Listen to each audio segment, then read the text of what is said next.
Outcome-nya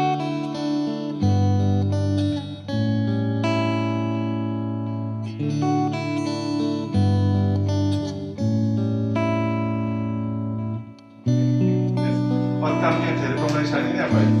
Jadi nanti outcome-nya di sini kita bisa mengetahui kadar lemak tubuh dan selain lemak. muscle. Jadi selain lemak itu ada muscle, fibron, semuanya total. Jadi lemak dan komposisi densitas selain lemak. Nah di sini kita tidak hanya bisa mengukur untuk body composition-nya, tapi kita juga bisa mengukur pertukaran dari pernapasan lemak. Kita bisa mengukur pH dari sini juga bisa.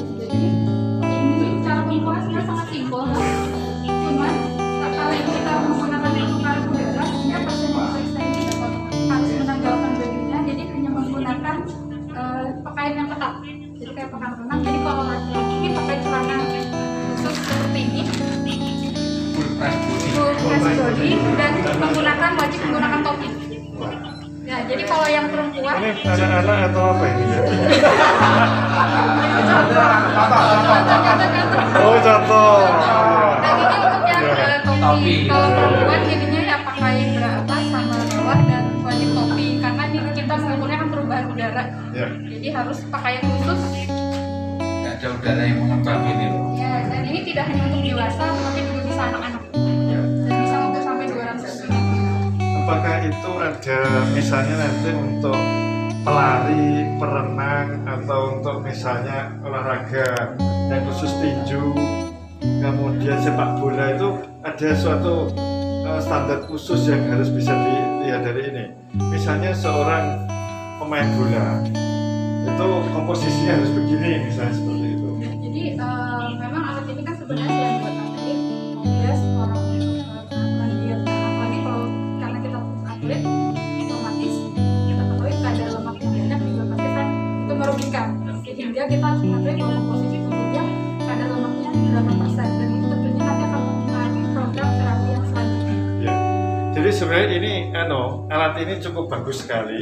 Misalnya seseorang yang dipersiapkan untuk menjadi atlet yang berprestasi, itu ya harus dilihat nanti masalnya. Untuk pemain sepak bola itu dibutuhkan berapa, misalnya untuk kakinya, untuk pahanya, kemudian untuk pinggangnya, karena ini sangat penting. Juga untuk misalnya akan berbeda kalau pemain bola dengan petinju. Mungkin petinju yang kuat harus misalnya deltoidnya, kemudian pectoralisnya, dan itu akan dengan ini sebenarnya nanti kita itu bisa membentuk atlet-atlet yang berprestasi. Jadi mungkin bukan hanya sekedar nanti untuk pencegahan saja, tetapi kita bisa calon-calon atlet. Kan banyak sekolah, ada sekolah sepak bola, ada sekolah badminton, ada sekolah basket. Ini mungkin bisa di assessment di sini, sehingga nanti kalau misalnya lihat dia memang berbakat di situ, itu bisa disiapkan komposisi lemaknya sekian, komposisi muscle-nya di tempat mana. Ini barang yang langka. Di Indonesia hanya ada 3. Dan berapa biayanya untuk ini?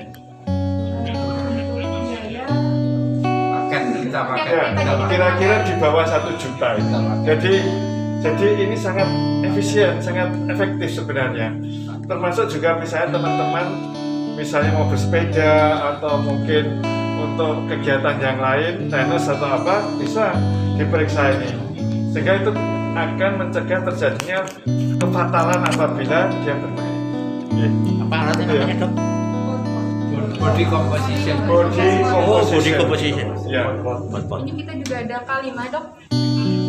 K5 ini juga untuk mengukur kardiorespirasi. Jadi kalau dengan kardiorespirasi kita bisa pakai ritmia dengan EKG. Nah kalau ini kita bisa sesuai dengan jenis olahraganya. Jadi kita bisa menggunakan untuk outdoor. Jadi ini ditaruh di sini, metode baiknya. Ya. Ini kayak penggunaan ransel, Dok. Ya. Jadi ini ransel belakang. Jadi alat ini nanti taruhnya di belakang. Ya. Jadi kita sudah lengkap ya. Untuk muscle, kemudian otot, tulang, sendi, kemudian tadi itu untuk melihat pada waktu kegiatan, dan ini bisa mencegah, bisa mendeteksi terjadi kardio jantung dan parunya, sehingga dia misalnya orang umur 65 masih suka misalnya sepeda triathlon misalnya triathlon ini sesuai enggak? Ya, jadi jangan sampai fatal hanya semangatnya atau emosinya saja, tetapi bahannya atau itu organnya itu sudah tidak sesuai. Ya itu yang kita terasa sudah punya semua di sini. Ya, jadi ini untuk misalnya paru-paru ya. Jadi maskernya ini sudah diukur semua. Ya, terdeteksi. Ya. Ini alat-alat untuk kalibrasi dan alat ini setiap kali menggunakan pasti harus selalu dikalibrasi, otomatis hasilnya lebih akurat. Ya.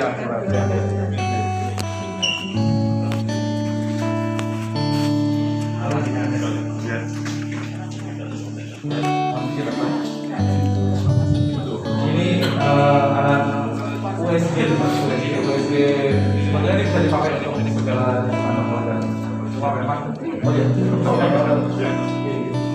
jadi USG ini memang diperuntukkan terutama untuk muskuloskeletal ya. Artinya memang untuk khususan untuk cedera olahraga.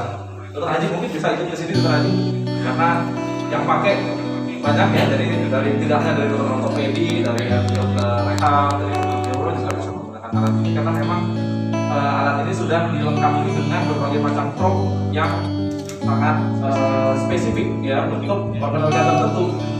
Misalnya ini untuk muskuloskeletal ya, kita biasanya pakai yang frekuensi tinggi yang data ini. Kemudian untuk bagian yang lebih dalam kita pakai yang close. Lalu dokter Haji ada itu ya dokter Haji ya yang biasa dipakai untuk anggota gerak atas yang kecil. Nah ini juga salah satu yang keunggulan kami ya. Kita ada yang lebih kecil lagi, hoki stick.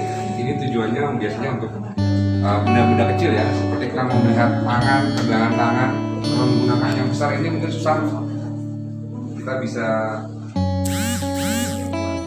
ya, ini untuk hoki stick ya, ini kecil.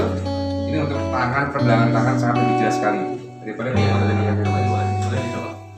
Ya, bisa ya.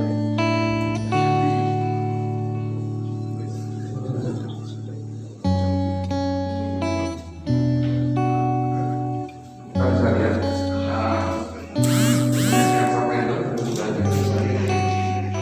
dengan hasil yang sangat jelas sekali. Jadi ini hoki stick ini adalah probe yang frekuensi tinggi yang memang bisa lebih detail ya, lebih detail untuk menilai ligamen bahkan yang sangat tipis sekali bisa lebih. Berarti jadi otot sensornya di sini, setelah pulang dibawakan sekalian dengan jelaskan. Jadi sampai kemudian dari semua Dan memang di ruangan ini dokter, di ruangan ini kita melakukan tindakan berbagai macam, biasanya kita injeksi ya dengan guiding USG ini, dan kita juga ada alat ini adalah sentrifuge untuk PRP, jadi pelataran retrix plasma. Jadi kita juga punya memiliki pelayanan injeksi pelataran retrix plasma untuk cedera olahraga ya, cedera otot, cedera ligamen ya. Kalau boleh dilihat mohon izin dok, ini ada daftar pasien-pasien yang sempat berkunjung ke rumah sakit ortopedi. Kalau boleh dilihat nama-namanya ini nama-nama yang cukup terkenal ya, pemain tim nasional, pemain sepak bola profesional ya, tidak hanya sepak bola, beberapa ada juga atlet lain seperti lari dan badminton juga ada datang ke sini untuk memeriksakan cedera olahraganya. Jadi tidak selalu disuntik, ada juga yang hanya melakukan pemeriksaan lalu kemudian kami melakukan pengecekan dengan menggunakan alat USG. Itu dokter, ini untuk USG. Ya, contoh aja. Contoh bagus. Ya. Oke. Satu cedera olahraga membantu performanya meningkatkan kualitas termasuk aerobinya dan dehidrasi. Alatnya apa aja bisa dijelaskan? Dari alat beban berarti perbedaan kabel, kemudian untuk ada kesimpulan ini benar itu sama 3 jam ini latihan stabilisasi dari scan ini. Sebenarnya yang satu lagi di sini Goyang. Oh, untuk latihan ya. Alat ya, sensitif ya. kemudian juga ada mobilitas. Semoga nanti ini audit step dong. Jadi memang untuk latihan semacam naik turun tangga ya. Jadi dia bisa berdiri kepalanya lokasinya termasuk posisi kembali stabilisasi latihan dari praktikannya agak tinggi. Ini sangat bagus. Ayo mas betul ya. Yang sama dipakai. Jadi satu kaki. Wah ini sudah. Tapi nanti ada variasi bola, lempar bola, Stabilan. ya seperti untuk ankle nanti tidak siap perform dan masuk untuk dalam semuanya. Yang dianggap stabil atau seimbang itu berapa detik? Nanti kita tes dari posisi posisi renang dulu. Jadi kita permukaannya paling ringan itu permukaan yang kasar yang tidak bergoyang. Kalau kuat 20 detik tanpa bergoyang nanti kita tingkatkan lagi 20 detik menahan satu kaki stabil ankle knee-nya kita tingkatkan ke level mungkin dari step nanti kita akan terus ya Gunanya untuk apa sih? Keseimbangan. Seimbangan nanti untuk performa teman ada itu menghindari ketika landing atau ketika loncat resiko strain itu yang nanti kita harus strain bisa tidak Nanti itu juga bagus misalnya dengan cara bahasa yang sederhana. Misalnya apa sih yang di sini? Jadi bukan hanya nanti atlet, misalnya orang yang umur 60 pengen dia mengetahui keseimbangan untuk mencegah terjadinya jantung. Jadi itu bisa satu paket misalnya orang yang sudah post menopause itu kan terjadi osteoporosis, terjadi tapi tetap orangnya masih terus bergerak untuk mencegah supaya risiko jantung itu sudah terjadi bagaimana itu ya. Jadi nanti ada alat untuk mendeteksi atau memeriksa kondisi jantung dan paru yang tadi itu melalui dengan menggunakan seperti treadmill yang sebenarnya itu bisa dimonitor dari detak jantungnya dan itu akan bisa menentukan porsi olahraganya ini sampai berapa kira-kira beban yang harus dilakukan. Nah, kemudian yang sebot-pot itu ya, bot itu adalah untuk melihat komposisi tubuh ya, jadi lemaknya, ototnya, kemudian airnya itu berapa dan itu melalui pemeriksaan dari udara, respirasinya. Jadi komposisi itu sangat penting karena apa? Itu nanti untuk bagaimana meningkatkan performance-nya, juga mendeteksi atau memitigasi risiko-risiko apa. Misalnya, walaupun dia performanya baik, ternyata ada kelainan jantung yang sebelumnya tidak terdeteksi. Ini bisa akan tahu. Dan ini baru ada 3 di Indonesia. Mana aja, Pak? Satu di Jakarta, Di IMERI, di UI, satu ya. UNJ. Satu lagi di mana? UNJ. UNJ. Oh, Jakarta juga berarti ya. UNJ Jakarta. UNJ keolahragaan di sana, dan ketiga di sini. Sehingga untuk wilayah Jawa Tengah, Jawa Timur, ya Indonesia paling tengah itu kita, ya.